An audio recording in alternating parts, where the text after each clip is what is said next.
for our next news. United Nations Secretary-General António Guterres has criticized a US-backed aid operation in Gaza, calling it inherently unsafe and stating that it is killing people. The UN has rejected the US-supported Gaza Humanitarian Foundation, questioning its neutrality and accusing it of militarizing aid and forcing displacement. Guterres warned that channeled aid into militarized zones was putting lives at risk, since Israel lifted an 11-week aid blockade on May 19th. The UN claims more than 400 Palestinians have been killed seeking aid. Most victims were reportedly trying to reach GHF distribution sites. GHF, using US security firms, has delivered over 48 million meals since May 26. It defended its operations, rejecting the UN's claims and calling for collaboration to help the people in Gaza. The US has approved $30 million in funding for the GHF, urging other countries to support the effort. Let's listen into what Secretary-General of the United Nations António Guterres has said.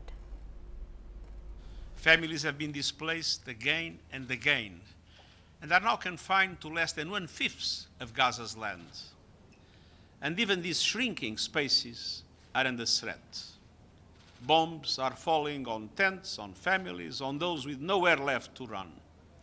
And people are being killed simply trying to feed themselves and their families. The search for food must never be a death sentence. We need concrete action so aid can reach all people swiftly, at scale, wherever they are.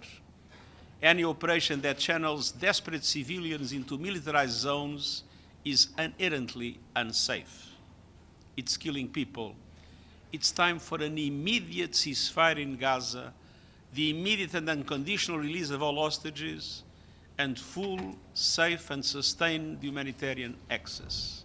Israel, as the occupying power, is required by international law to agree to and to facilitate humanitarian relief. Meanwhile, humanitarian operations continue to be strangled. For over 3 months, shelter materials and fuel for critical services have been blocked.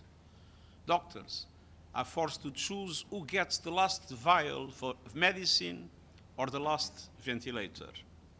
Aid workers themselves are starving. This cannot be normalized. A handful of medical supplies finally crossed into Gaza earlier this week, the first from the UN in months. But this only underscores the vast scale of the crisis. Israel has strongly pushed back against comments